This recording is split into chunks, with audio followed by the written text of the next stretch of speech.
Hey, my name is Jack. I'm your average American guy. I work at an auto repair shop and love kicking back with my friends over a couple of beers on the weekends. Nothing special, really. My family life ain't no picnic either. My wife Susan is always nagging me for not making enough dough. Like it's my fault there are no decent jobs in this dump of a town.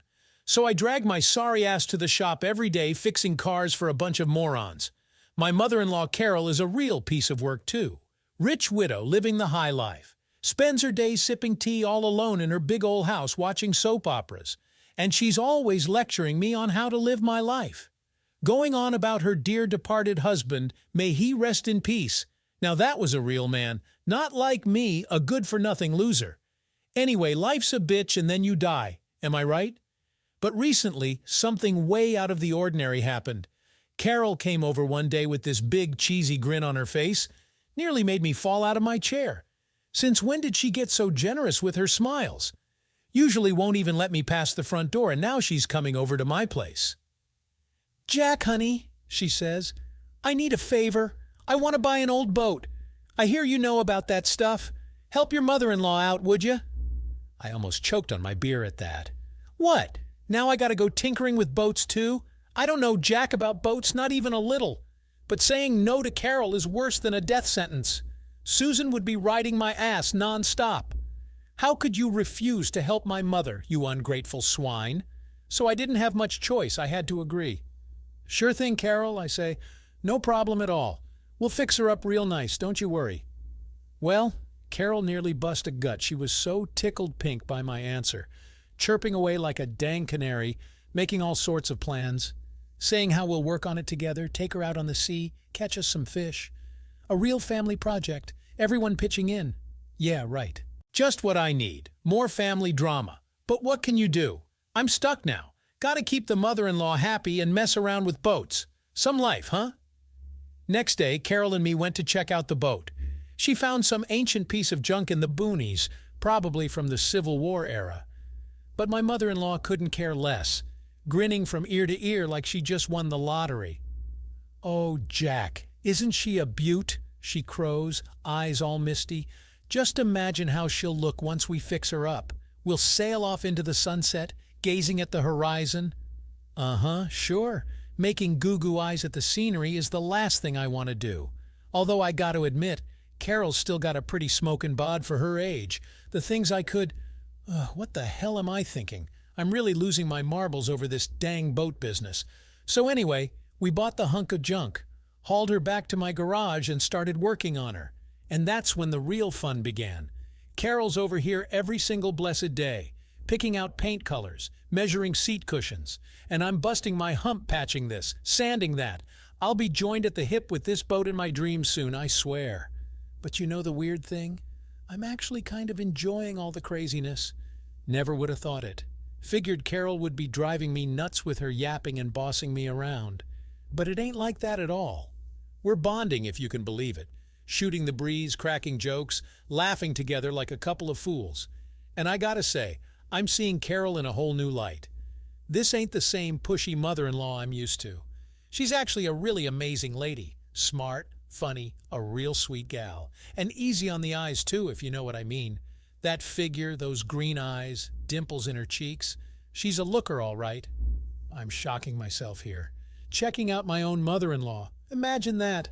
The world's really going to hell in a handbasket, ain't it? Reckon all this boat talk's got my brain scrambled, but good. I better put a stop to it before things get out of hand. Susan will skin me alive if she finds out, but that's easier said than done. I'm drawn to Carol like a moth to a flame. Our little chats have moved way beyond boat repairs. We're dishing about our lives, our childhoods, big dreams that never panned out. And Carol hangs on my every word, really listens. Like she actually gives a hoot about her screw-up son-in-law's inner world. And she ain't shy about opening up either, telling me her life story, how lonely she's been since her husband passed. Damn shame a fine woman like that all alone. Men these days don't appreciate real beauty anymore, I'm telling you. So yeah, I'm in deep trouble here. And I know it's a losing game. I know it ain't right messing around with a family member, but I just can't help myself. I'm stuck in my mother-in-law's web like a fly in honey. Part of me wants out. The other part wants to dive right in. What a sorry sack I am. fiddling with the damn boat, fussing over the paint job. But I'm stealing glances at Carol the whole time. The way she smiles, jokes around, tosses her hair. Gives me goosebumps, I swear to God. This ain't me at all. I feel like a dumb teenager again. Pathetic. But the really scary part is all the crazy thoughts swirling in my head. Dirty stuff I got no business thinking. Like the devil himself moved in and started whispering, "Come on, Jack, can't you put the moves on your mother-in-law?" I bet she wouldn't say no. Heh heh. Jesus, Mary and Joseph, that's sick. What's wrong with me? Lost all sense of decency? Okay, so Carol is a good-looking broad, and fun to be around. Does that mean I ought to jump in the sack with her? No, Siri, that dog won't hunt. Gotta chase thoughts like that out of my head, no two ways about it. But damned if it ain't easier said than done. Here I am stewing in my own juices, wanting to do right but dying to do wrong. My mind knows better, but the old bod's got other ideas. It's hell, I tell you. Feel like I'm being torn in two, might start howling at the moon any minute now. Part of me wants to come clean to Carol. The other half just wants to crawl in a hole and die. And in the meantime, we're getting close to the finish line on the boat. Pretty soon we'll be ready to take her out on the water, give her a test drive. Only I ain't exactly in a sailing state of mind, if you catch my drift. Hard to think about puttering around when your whole world's crashing down around your ears. Yeah, this boat business with Carol is tearing me up, but good. Well, it's all over but the shouting. We got the boat out on the water anyhow. And she's a real beauty, I got to admit. Smooth sailing all around. Warms the cockles of your heart just to look at her. Carol, she's over the moon about it, beaming with pride, going on about what a great job we did, what a perfect team we make. And what do I say? Yup, you betcha, Carol, anytime. Just holler if you need me. But inside I'm shaking like a leaf. There's only one thought pounding in my brain now. I gotta make tracks out of here, but quick. Before I do something we'll both regret. Because I got a sinking feeling in my gut, and the devil's beating down the door. And if I so much as glance Carol's way, I'm a goner for sure. But just my luck. Carol's already busting out the champagne, all sorts of fancy snacks. Time to christen our little boat, she says. Our maiden voyage needs celebrating, yes siree. Well, slap me silly and call me Susan, what's a fella to do? So I let my guard down for a minute. Figured a couple of cold ones won't hurt anything. Take the edge off, settle my nerves. Just goes to show what a dang fool I am.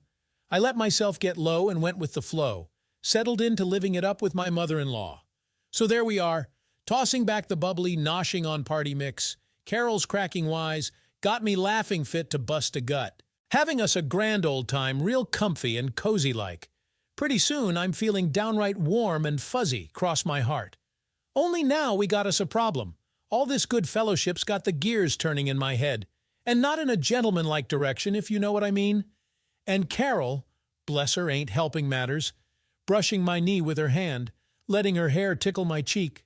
I'm blushing 6 ways from Sunday, feeling like a prize jackass. Don't even know myself anymore. Then the thing I've been fearing but kinda hoping for finally happened. Carol slides up real close, looks me dead in the eye, and she says, soft and breathy like, "Jack, I think I'm falling for you, head over heels. Never thought I'd feel this way again. Silly old fool, ain't I? You could have knocked me over with a feather. If that don't beat all, well, don't that just put the icing on the cake? What in the blue blazes am I supposed to do now? My own mother-in-law sweet on me. I ought to just jump overboard and swim for shore. But I didn't make it that far, because next thing I know, Carol plants a big wet one right on my kisser. Bold as brass, no warning or nothing. And what do? I'm right there with her, dumb cluck that I am. Pull her close, start smooching away like there's no tomorrow. Well, things got hotter than a $2 pistol real quick. Boats rocking every which way, nearly tossed us in the drink. But we just keep going at it, pawing and carrying on like a couple of dang teenagers. Heads swimming, blood's boiling. Good thing we didn't go too far. Somehow dragged ourselves back to dry land and caught our breath.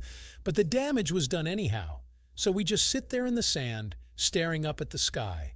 My brain's going every which way. How could I be so dang stupid, macking on my own mother-in-law, darn near tumbling into her drawers? What a prize chump I've turned out to be. Carol ain't saying a word either, just gazing out at the waves.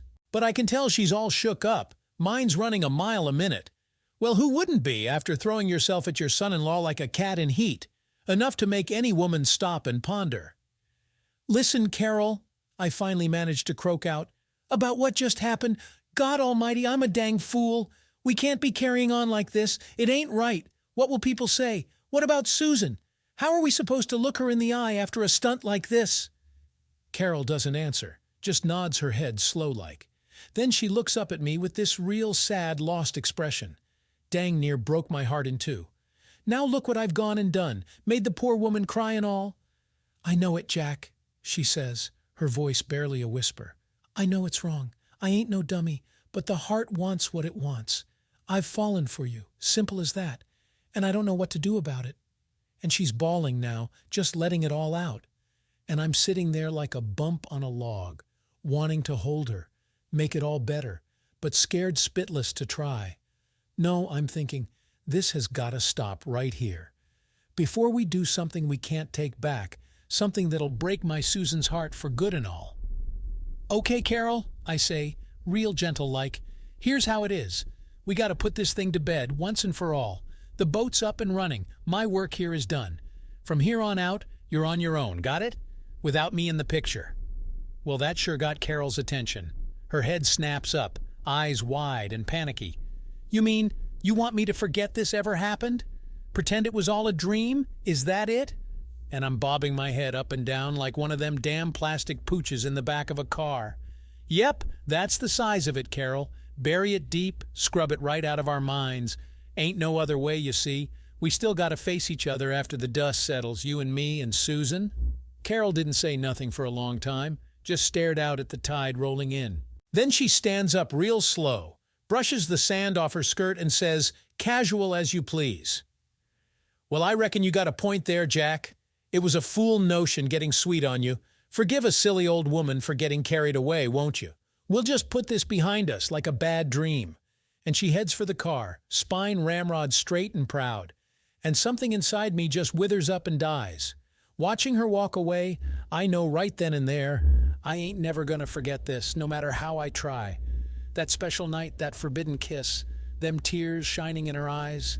It's seared into my memory, carved on my damn fool heart. So that's how our little boat project ended. Sad and pretty, all at the same time, but a sorry sight all around. Hard to believe one rickety old boat could stir up such a hornet's nest. If I'd 'a known, I never would 'a signed on. So help me, I'd 'a stuck to fixing up my clunkers and drinking beer with the boys. But that's all water under the bridge now, ain't it? What's done is done. No point crying over spilt milk. No choice but to pick myself up by my bootstraps and soldier on best I can. But how the heck do I do that exactly? That's the real head-scratcher. Well, the next couple weeks just flew by in a fog, wandering around like a dang zombie, head full of dark notions. Reliving that night by the shore, our little tryst in the moonlight. Around and around she goes, but the load don't get any lighter. Carol and I didn't see each other at all. She didn't call or drop by, as if nothing had ever happened. Maybe she really did decide to bury it all, forget it completely, or maybe she was torturing herself just the same as I was. Who can figure out what goes on in the head of my precious mother-in-law? Susan, of course, suspected something was up. She kept asking me why I was moping around, like, "Did something happen, Jack? Or are you coming down with something?" I made up stupid excuses in response. Work's been crazy. I'm dead tired. But what kind of work could make my brain such a jumbled mess and cause a revolution in my pants? But my wife seemed to buy it, or pretended to buy it. You never can tell with women. The main thing is she quit pestering me with questions, and I was thankful for that. Otherwise, I might have slipped up and blurted out something I shouldn't in the heat of the moment. Then I'd really be in deep shit. I don't even want to imagine. I could barely sleep at night, just tossing and turning, staring at the ceiling. The moment I closed my eyes, Carol appeared before my mind's eye, smiling, crying, kissing me passionately. It gave me the chills, I swear to God. I'd get up and take a cold shower, but how can you put out a fire like that with just water? No way, no how. But then somehow, it all dulled and faded into the background on its own. Work, home, everyday life. It sucked me in, consumed me completely. No time to dwell on foolish things, on kisses and cuddles. I had my hands full just dealing with the essentials, making ends meet. Only the lousy feeling in my soul remained, enough to make me howl like a wolf. because I felt I was in the wrong. You can't just take someone's sincere feelings and toss them out like yesterday's garbage. But what else could I do? It's not like I could offer myself up as my mother-in-law's lover, for crying out loud. Ugh, the shame of it. So that's how I suffered, burying myself in work, then sinking into despair again. And thoughts of Carol still haunting me constantly. How was she doing? What was she up to? Did she miss me? Did she ever think back on our days working on the boat? Oh, if only I knew. I would have rushed to her side, throwing all caution to the wind. But I was scared. What if she told me to get lost? Even worse, she might complain to Susan, and wouldn't that be rich? In short, I was caught between a rock and a hard place. Torn between desire and fear, with the specter of my wife's disapproval hanging over me. I was getting sick of my own sorry self, to be honest. A grown man reduced to a sniveling mess. Disgusted with my own patheticness. But what can you do? The heart wants what it wants, as they say. And the idiot thing wanted Carol. There was no denying it, no shame, no decency. Just endless torment. Lord have mercy. All right, enough wallowing in misery. What's done is done. No sense picking at old wounds needlessly. I had to find a way to move forward, pull myself together. After all, I'm not a young buck anymore. Pushing 50 soon. Time to start pondering the big questions, the meaning of life.